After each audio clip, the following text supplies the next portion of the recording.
Hello, welcome back to our channel Knowledge Sprout. In Knowledge Sprout, we are making a series of class 10th and class 9. Later on, we can add class 11th or 12th, we don't know.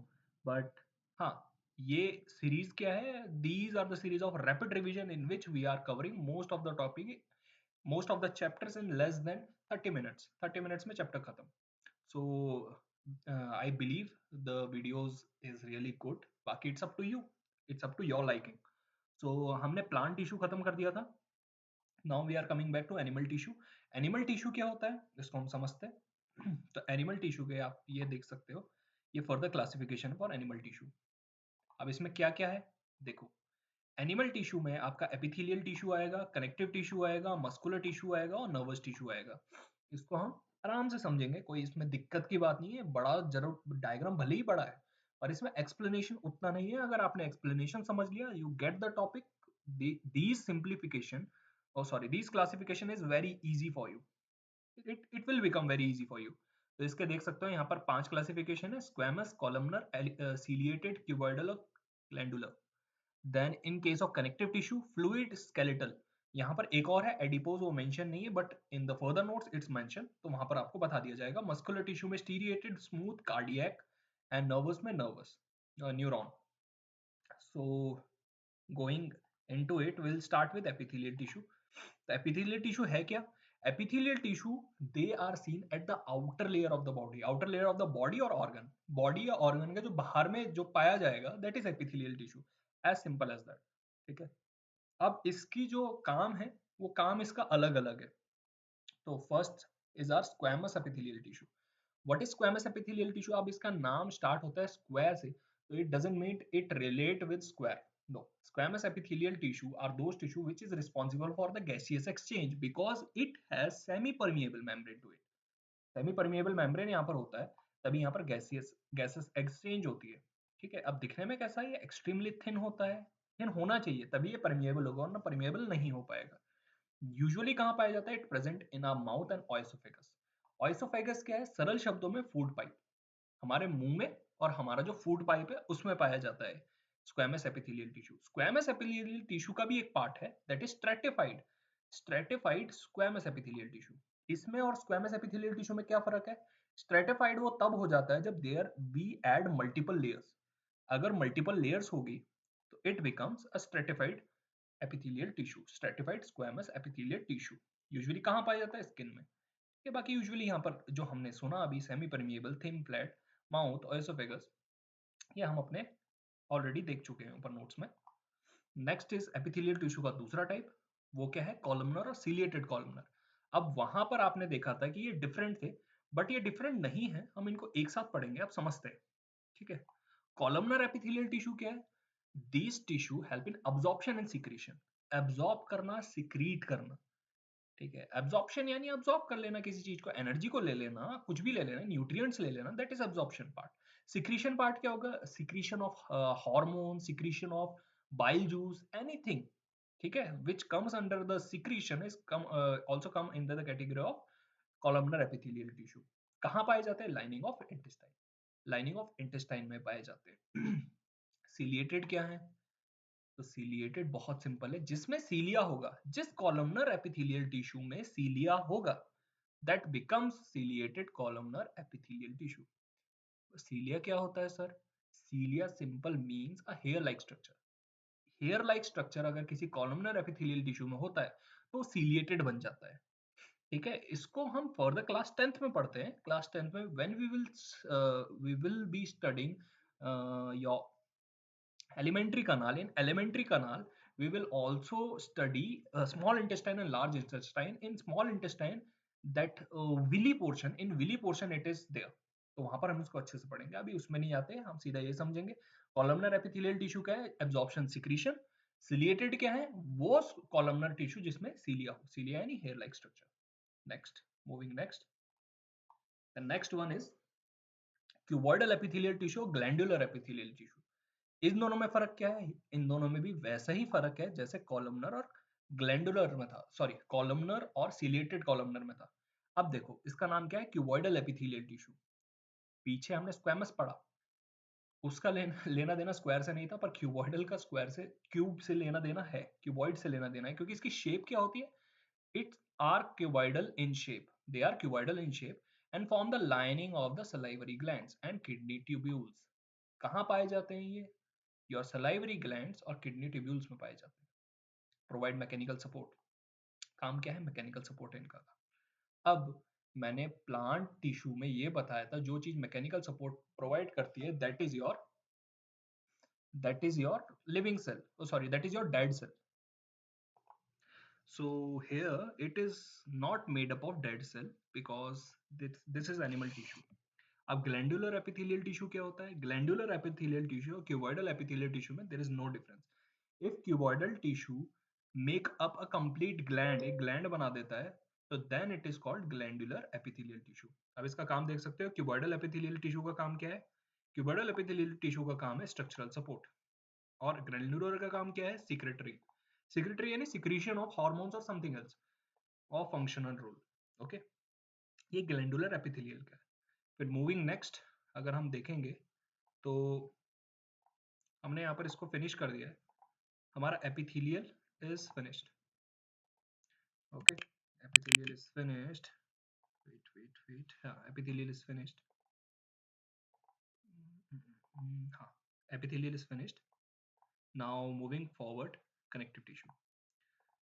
अब connective tissue क्या होता है? जिसका नाम ही है connect करना, that is connective tissue, help in joining different part of the body. Different part of the body is joined, it is with a help of connective tissue. connective tissue तीन type में होंगे, एक है हमारा fluid, then second one is skeletal and the third one is adipose tissue. Fluid का simple मतलब है liquid, हमारी बॉडी में जितना भी लिक्विड है that come under the category of fluid tissue. उसमें दो होंगे हमारे, एक है ब्लड और एक है लिम्फ। ब्लड यानी खून, सिंपल। लिम्फ यानी अदर देन ब्लड जो भी लिक्विड होगा हमारी बॉडी में, that come under the category of lymph. अब इसमें हार्मोन्स हो सकते हैं, your hormones can be there, your bile juice can be there, anything other than blood is lymph. Then skeletal tissue, skeletal tissue के चार part होंगे, bone, cartilage, ligament, tendon. Bone क्या है यार? हड्डियां बेसिकली, ठीक है। इसका काम क्या है? सपोर्ट प्रोवाइड करना, दैट्स इट। कार्टिलेज क्या है? एक बोन और दूसरे बोन के बीच में जो जॉइंट होगा, उस जॉइंट को जो बचा के रखता है, ठीक है, कनेक्ट करके रखता है, that is cartilage. Then what is ligament? Ligament is a tissue, it attach with bone to bone, यानी जो दो बोन होंगे उसमें बीच में कार्टिलेज भी होगा, देन उसमें लिगामेंट भी होगा। Okay, after ligament next is tendon. Tendon का काम क्या होता है? एक बोन और एक मसल को ज्वाइन करके रखना, that is the work of tendon, ठीक है। फिर then next is adipose tissue. Adipose tissue का काम क्या है? हमारी बॉडी में जो भी फैट है, that is adipose tissue, that's it, खत्म। और फैट का काम क्या होता है? Fat is a source of energy. Fat को हमारा बॉडी बचा के रखता है ताकि हमारे ऑर्गन को कुशन कर सके, और साथ साथ हमको जब जरूरत पड़े हम उससे एनर्जी ले सके, तो that is our adipose tissue, ठीक है। बाकी हाँ, endocrine organ, secrete hormones, that's also come under the category of adipose tissue, ये यहाँ पर आप रीड कर सकते हो।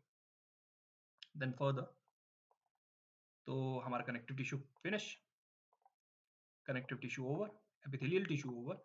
The next is muscular tissue. What is muscular tissue? तो muscular tissue is further divided into three part, striated, smooth और cardiac. Let's see.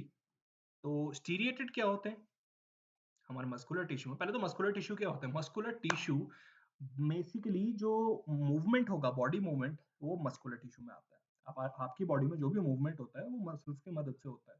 तो उसका सबसे पहला पार्ट है स्टीरिएटेड। स्टीरिएटेड का दूसरा नाम है स्केलेटल मसल।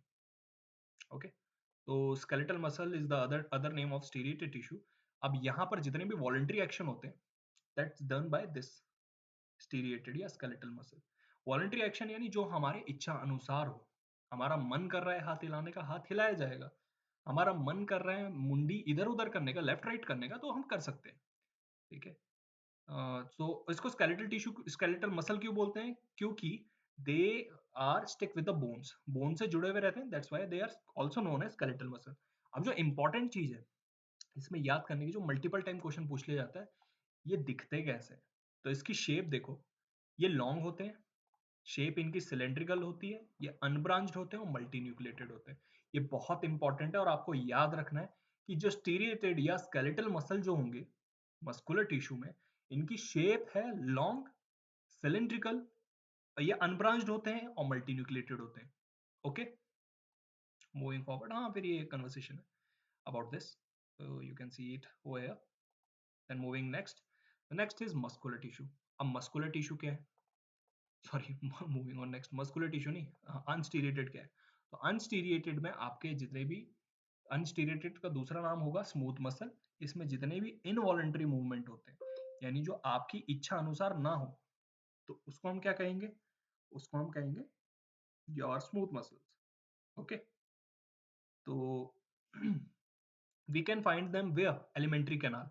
अब एलिमेंट्री कैनाल में मैं आपको बेसिकली एक एग्जांपल देता हूँ, suppose you drink a glass of water, आपने पानी पी लिया, तो फूड पाइप से जैसे ही वो नीचे उतरेगा उसके बाद कहाँ गया, तो उसको मूवमेंट को जो डिसाइड करता है वो कौन सा होता है, स्मूथ मसल्स होता है, उसको आप कंट्रोल नहीं कर सकते कि वो अब हमारे स्टमक से यहाँ पर इंटेस्टाइन में जाओ, इंटेस्टाइन से लार्ज इंटेस्टाइन में जाओ, it is not decided by you but by this muscles.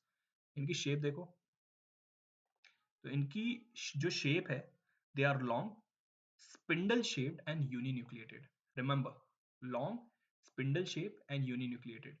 जो स्टीरियड था उसमें क्या था, लॉन्ग, सिलेंड्रिकल एंड अनब्रांच्ड और multinucleated, but not here. So after this, we can move towards our next part, which is cardiac muscle. Cardiac muscle, अगर आपने ये word सुना है, वैसे आप फेमिलियर होंगे इस वर्ड के साथ, बट अगर नहीं सुना है तो कार्डियक जो वर्ड है दैट सिंबलाइजेज योर हार्ट। तो कार्डियक इस मसल से हमारा पूरा हार्ट बना हुआ होता है। ये भी इनवॉलेंट्री होता है क्योंकि हम डिसाइड नहीं करते हमारा दिल कब धड़केगा, कैसे धड़केगा, कितने रेट में धड़केगा, और it shows rhythmic contraction and relaxation। यही हमारा धड़कना होता है दिल, एक रिदम में।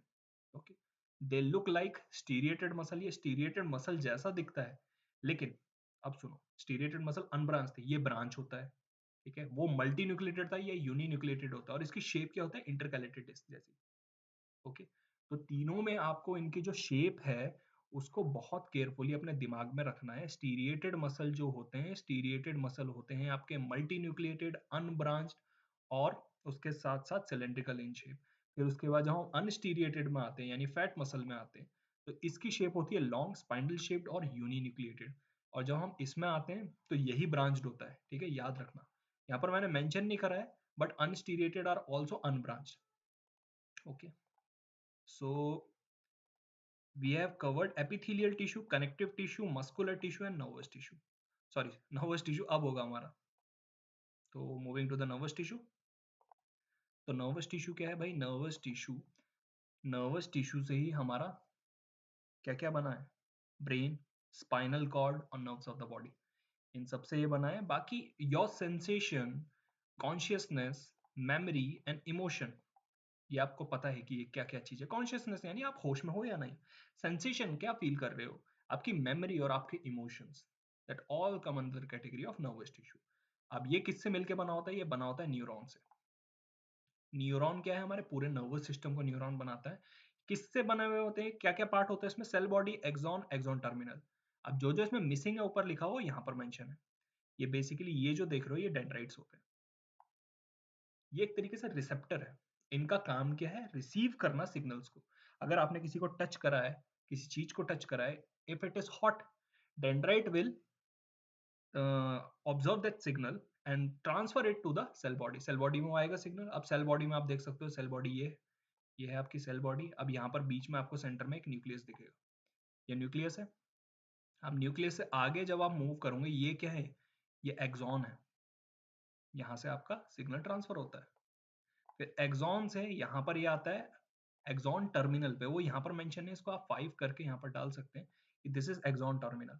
एक्सॉन टर्मिनल क्या होता है, फिर इसके आगे और भी न्यूरॉन्स होंगे, इसका एक्सॉन टर्मिनल सामने वाले के डेंड्राइट से जुड़ता है और सिग्नल ऐसे करके ट्रांसफर होकर हमारे ब्रेन में जाता है।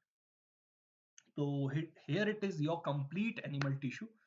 तो आपको जैसा भी लगेगा आप इस रैपिड रिवीजन को देख सकते हो, and you can subscribe our channel if you like the video. If you don't, it's up to you. Baki, thank you for watching it.